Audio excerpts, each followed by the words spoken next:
Hello and welcome back to Mobility Matters. I'm your host, Javier Betancourt, Executive Director of the Citizens Independent Transportation Trust, or CITT. We're the agency charged with overseeing your half-penny sales tax for transportation. So that half-penny is used by the county and all of our municipal partners to advance mobility and transportation throughout Miami-Dade County. A lot of that goes to transit, some of it goes to roadways, and increasingly, some of those funds also go to bicycle pedestrian mobility. There's no greater example of that in Miami-Dade County than a little project called the Underline. And I'm really happy to have one of my good friends and colleagues from past lives, Patrice Gillespie Smith. She is the President and Chief Operating Officer of the Underline, here with us today. Patrice, welcome back to the program. Well, thank you so much, Javier. Pleased to be here. Thank you. So, listen, I think everyone at this point knows about the Underline, but for the one or two people who may have moved here recently and are watching this program, give us a quick overview of what the Underline is. Well, I love that you believe that everyone knows about it, but we do understand it's still a relatively new concept to some folks, and it's a linear park and multimodal trail that spans from Miami River, and when we're finished by the end of this year, it will be all the way down to Dadeland South. And so in a city like Miami, where we are often being faced with statistics like we're not the friendliest place for bikes or the friendliest place for pedestrians, it's very exciting that we now have a dedicated place for people to bike, walk, exercise all below the Miami Metro Rail. Yeah, and it's so much more than that, right? Because, yes, at its heart, and what obviously I'm most excited about, given what we do, is the mobility component. But it's also linear park, and you have a ton of programming and a ton of what you call rooms, right? Yes. So, tell us more about those aspects. Sure thing. So what's exciting is we really have responded to what the community has asked. Mm-hmm. More than 100 public meetings in, and we've heard repeatedly the community wants a safe place to bike and walk, a safe place to connect with nature, which we are a resilient hub, and a safe place to meet other people. And we are so proud that every year since we've been open, so 5 years now, we've offered more than 200 free programs. And that could be free yoga. That could be a free concert. We have 10 concerts this year coming up, starting in July.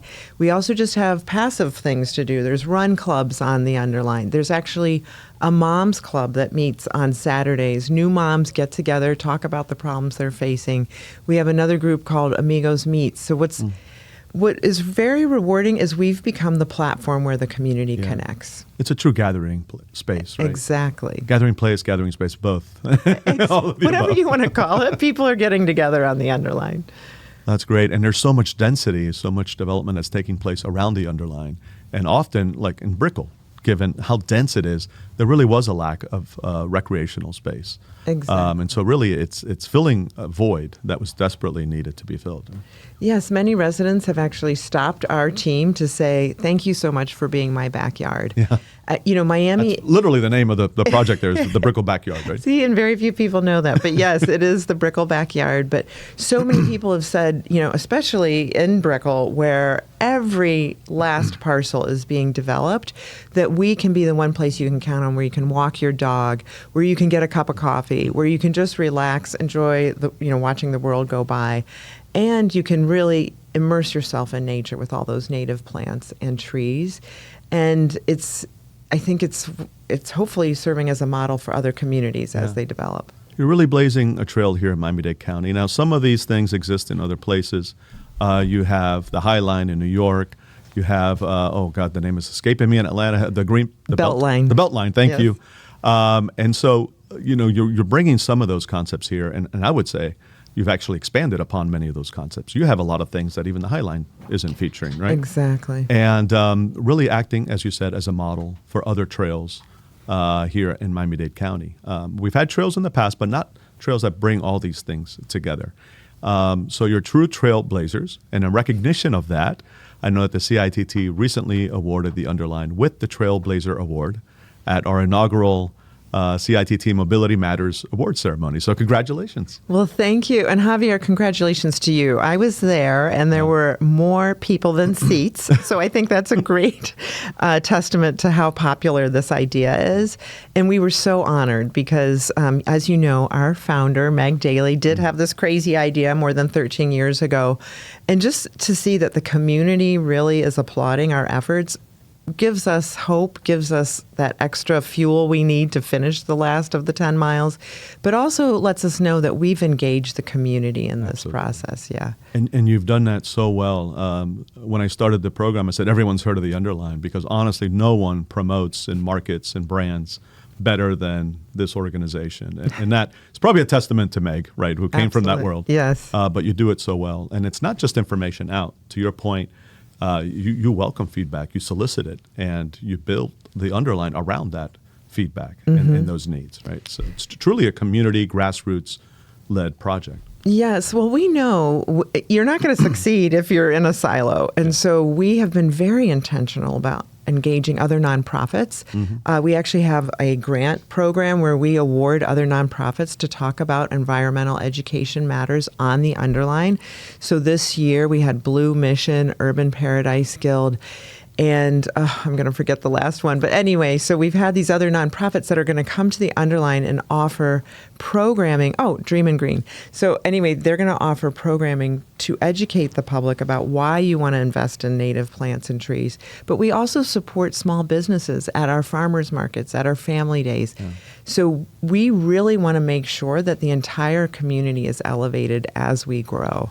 And, more than 150 nonprofits, more than 90 small businesses helped every year. And, again, we wouldn't be successful without them being involved. That's incredible. And as testament to the impact you've had in the community and how much the people love this project, this institution at this point, not only did you win the Trailblazer Award at our award ceremony, you then won the People's Choice Award, right? So we had everyone in the audience, was probably well over 100 people, vote on their favorite project out of the 9 semi-finalists that were recognized. And the Underline came out on top. So congratulations on the People's Choice Award. Well, thank you. That was really an honor because those were our peers there, City of Miami, the county, and there were so many awesome projects up for that award. Stiff competition. It was very stiff. And, so we were very humbled because it's one thing, to win an award, maybe that critics are looking at, but to be honored by your peers was very special. And hopefully it just shows you the caliber of projects out there, right? There's many other trails coming online. There's going to be a network so the entire county can benefit from that safe place to bike and walk, that first and last mile to transit. And we hope we're just the beginning. Yeah, and one thing I love about the organization is you're willing to share and willing to support and willing to collaborate with others, right? Because you recognize that you're just one segment in a larger kind of ecosystem, a larger network. Exactly. So whether it's the Ludlam Trail or the Commodore Trail or I don't know what we call it now in Key Biscayne. Yeah, you're working with everyone to try to connect and further those projects as well, right? Exactly. Yeah, we actually have a peer exchange coming up later in June where we hope to really get everybody in a room together and start figuring out what will it take to get online, We know it's not easy. I mean, it took 13 years, and Meg was probably perseveres more than anybody else. Incredible. Yeah. What she's done. But we're hoping people can learn from that, and they can benefit, right? It took 2 years to get approval for a green crosswalk. Yeah. It doesn't take that anymore. So we're hoping we can help streamline the process and bring more of these projects online. Basically, you've developed a template that others can follow. I hope so. Yeah, a playbook that everybody can use. Excellent. And speaking of partners, so not only do you partner with nonprofits, but the Underline really took great collaboration among many different agencies, many different jurisdictions. So the county, ultimately, it's their right of way, and they built it, right? Exactly. And then you've had the different cities along the corridor also pitch in, whether it's through funding or other things. So speak to that element and how the cities and the county and other agencies kind of came together to make this happen? Sure thing. Well, I do explain to our peers across the nation. A lot of them are like, "Oh, it's just a public project, right?" And I think, no. In South Florida, you're never going to see solely a public project because we're very innovative here with financing. And so the Underline really embodies that public-private partnership. And as you mentioned, the right-of-way is the county's. The county actually put $80 million of transportation impact fees into the project. So we are so grateful. They're our number one partner. But then the state of Florida also stepped up. The city of Coral Gables, the city of Miami, and then you had the private sector. So many of those amenities that our folks are enjoying right now, such as the urban gym, such as the promenade or our interstage, are made possible because of funds from the private sector. And we're very fortunate that Miami is an innovative place, so people get it. I mean, they look at the Underline as a place where they can pilot new things. Inter, for instance, which is a Brazilian financial app, looked at our space and thought, wait a minute, we can launch a bike share program here. We can also launch a small business incubator. So they have something called Inter Cafes along the Underline. They also have a digital screen now so people can have programming projected while we have, for instance, a 5K or any other kind of concert. So we're grateful that many of our partners have embraced the innovation of the Underline and started investing in it. Yeah. And I know Baptist has been a big supporter. Even, look, Ken Griffin, right? Yes, absolutely. And Bank of America, TD Bank actually was... I didn't mean to leave anybody else. Fill in the blanks. The list is super long, but we're just very fortunate. I mean, FPL actually funds our green fleet, which who would think of that? Again, so all of our golf carts are electric, no gas. And so I think that's testament again to our commitment to the environment, but also to FPL's commitment to the community. And we have so many partners like that. Publix sponsors one of our plazas. We have Coca-Cola has sponsored our recycling. I mean, the list goes on and on. Very nice. Now, you mentioned earlier on that the project is nearing completion. So what are the final phases? Like what's open now? What's coming online when? Sure thing. So currently we span from Miami River to Grand Avenue, so 5.5 miles, so more than halfway. The exciting piece is by July we should have an additional 2 miles on open to the public. So one is going to be from Dadeland South up to about South Miami, and then the next one will be that South Miami mile. So folks can expect you can get off at Dadeland South Station and ride up all the way to South Miami, enjoy our Play Forest, which is sponsored by Nikki Spolstra. And it's nature-based. I think everyone will enjoy it. And then by the end of the year, we will be at all 10 miles. So right now, if you drive along US 1, you'll see almost all portions of the Underline under construction at various stages. You can see the trail almost at all 10 miles. So that asphalt has been poured for almost the entire segment. It takes a little longer are those amenities. So we have things like an amphitheater that we're building. We have an outdoor pickleball court. We have another urban gym, a fitness center that's coming online. We have butterfly gardens and tons of microforests that people can enjoy. So much is coming on, but that transportation portion is really what the contractor's building first, those trails. And so people should be seeing that all taking shape as they drive along US 1 or taking Metro Rail. Now, as they say, if you build it, they will come. Are people coming? Absolutely. It's crazy because we opened up phase 1 5 years ago. And, we had about 2 million visitors. I think it was 1.5 actually the first year. Then we got up to 2 million. We opened up phase 2, which is an additional 2 miles 2 years ago, and we were exceeding 2.5 million visitors. And a lot of folks were driving by and going, well, we don't know why you opened up that segment because we're not seeing many people. Now it is so vibrant. Yeah. I have gone by at midnight and you see people walking home from dinner. You see people jogging, exercising. So it's now being used almost all hours of the day. So it is so satisfying to see, the community invested in this, and now the community gets to enjoy it. And it's not even done, right? So No. imagine once it's all completed and all connected. I mean, the numbers should skyrocket. How do you count the numbers? Do you have like counters? So, not to sound too much like a big brother, but we have some video cameras that do our counting for us. Excellent. And so These are real numbers. These are real numbers, and it has a couple algorithms built in, so we're not going to count you twice if you're pacing back and forth, for instance. Even me, I have a split personality. I should count as two people. Maybe if you put on a hat and then, there's walk there's through. Javier and there's Jay Adrian. So Yes, well, count 'em let's both. test it with you. But anyway, we're counting those numbers.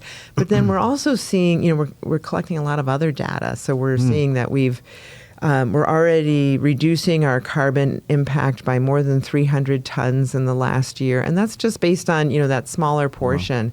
So we're really seeing in many different ways that we're making an impact on the community. That's incredible. So building it is one thing, and God knows that was hard enough to do, right? Both in terms of the funding and the permitting and the actual construction. That was a huge lift. But that's not where it ends, right? Once this is open, there's operations and maintenance. We know that in transportation that is often kind of overlooked. People, spend a lot of time on building something, and then they don't properly operate and maintain it. And that requires a lot of funding as well. So what is the plan ultimately for ongoing operations and maintenance so that this world-class facility that you've built continues to be maintained as such? Well, thank you for asking that. I think a lot of people do forget that. It's such an important piece of any public space. First, I do want to thank the county has been such an incredible partner. We are so lucky to have folks like Irene Hegedus and her team that have really... Shout out to Irene, by the way, another one, because she's been amazing. She really is, and so detail-oriented. Yeah. I just called her this morning to get one last detail on something, and her recall is incredible. But, we've been so fortunate, but it is important as we look to the future that we have that public-private match, or else we will never be able to continue to present and provide the services that the community has become used to. Those free programs, the beautiful gardens that we have, the butterflies, the birds, everything that we're bringing needs to continue. Well, in order to do that, we have to continue with our fundraising. That's why, our element, Friends of the Underline, is so critical. And that's why our donors are really helping us elevate not only what we have today, but hopefully awareness about the need to support operations and maintenance. But then we also hope that our partners will continue to give. So that is the county. That's the city of Miami. Last year, the city of Miami stepped up and said, we commit to giving you $300,000 a mile for operations, maintenance, and programming. And then South Miami stepped up. So we appreciate that they understand operations and maintenance doesn't come cheap. And honestly, for the life of a project, this probably better than anyone. Operations and maintenance is going to be your highest cost over capital because it's ongoing. And the Underline, when we look at fully being open, it's about $10 million a year to provide that high level of service that the community has gotten used to. We have more than 200 incidents every month, whether it's, encountering somebody who needs help. We have, graffiti, painting over that, fixing something that's broken. Over 200 of those incidents every month that our staff is responding to, whether they're painting over graffiti or we have somebody who specifically is putting homeless people in touch with services. So instead of saying, hey, you can't stay here, because they can, it's a public space, everyone's welcome, our community liaison goes up to anybody and says, how can I help you? What do you need to be able to be self-sufficient? And his name's Dominique. He's been incredible. He actually places on average about 3 homeless individuals with services every month. And that takes time. Sure. It's usually not a great conversation, that first conversation. But after a while, he builds that trust. He identifies their needs, and then he puts them in touch with what they need. I love that. And you and I came from the Miami Downtown Development Authority, which had a great homeless program as well, and transitioning people out of homelessness and into the workforce.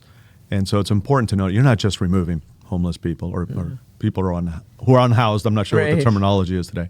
You're not just removing them. You're getting them the services they need. You're trying to get them to a point where their issues are addressed and they can become happy, healthy, productive members of society. Right? Exactly. And not only that, I mean, thanks to Lennar, we have invested in a program where we're hiring formerly unhoused people. And they have matched us with Chapman Partnership, who, by the way, I have been so impressed with their level of service and just, wraparound services for the individuals that they take care of it's incredible. Yeah.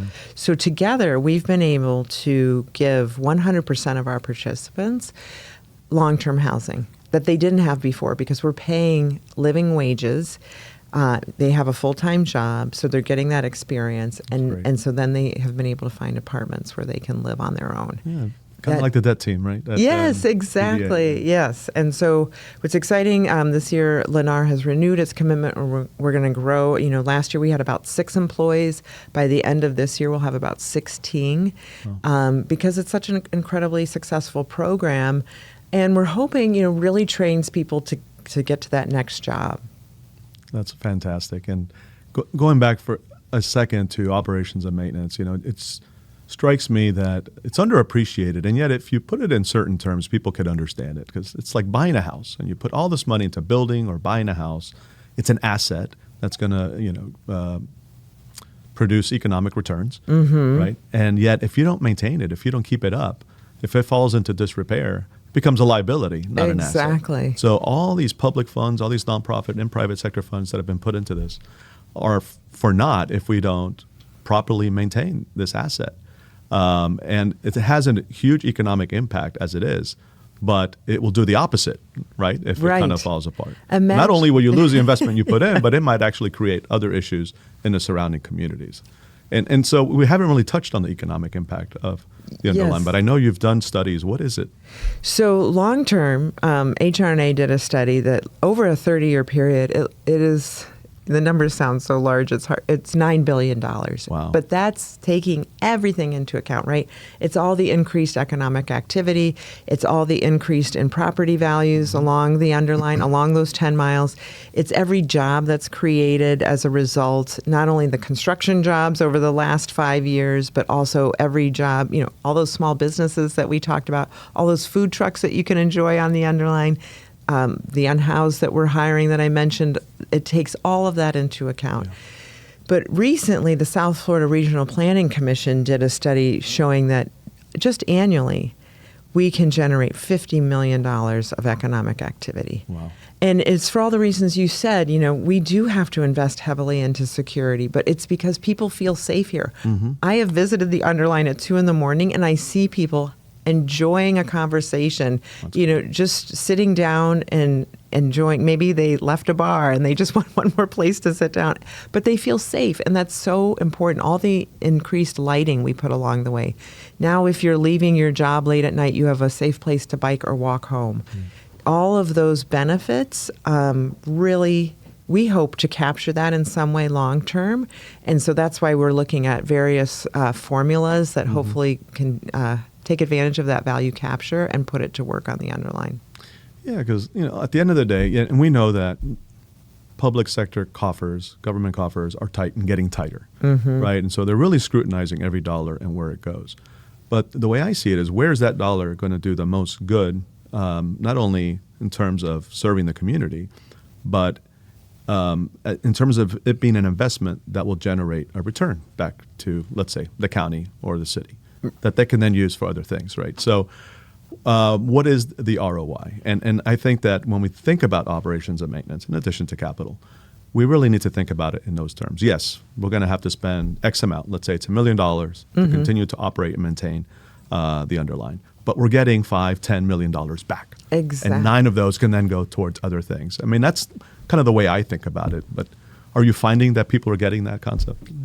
Slowly but surely. Trust for Public Land last week actually released a report saying that on average, any open space gives an ROI of 3 to 1. And I would argue here in Miami, it's much greater because we are not a park-heavy community. Right. Actually, we didn't make the list of top 25 according to our park score because we don't have a lot of parks that people can walk to within a 10-minute walk. In Miami, that park space is so valuable. I mean, we've actually had people tell us that we've saved their lives. I know it sounds dramatic, but people have said, I was diabetic, I've lost 50 pounds because I'm walking on the Underline. Another woman said, I went full term with my baby because my doctor told me you have to get out and walk, and so I started walking on the Underline. So things like that we're not capturing, right? We wouldn't even know how to. There are actually economists who can capture that. So it's really important, I think, hopefully, that people understand, yes, we're providing a value for our community, whether you're using it or not. So all those properties that now can host a new coffee shop, a new restaurant that faces the Underline, or, unfortunately, all those buildings that are being built, they probably can charge a little higher rent because they have the amenity here. Exactly. So that's not a great news if you're a renter, but it is good news if you are part of the community. You're seeing overall that those values are stabilizing or increasing. So, Patrice, we could go on and on. And in fact, I'll have to have you back on the show.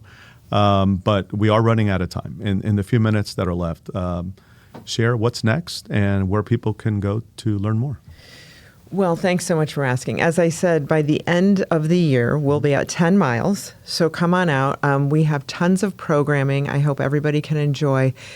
As I mentioned, we do have concerts coming up. So the next ones coming up are July 18th and 19th. We're going to have a FIFA Bring watch your portable party. fans. Yes. We're going to have a FIFA watch party. So you get to be out there enjoying. Those are the finals.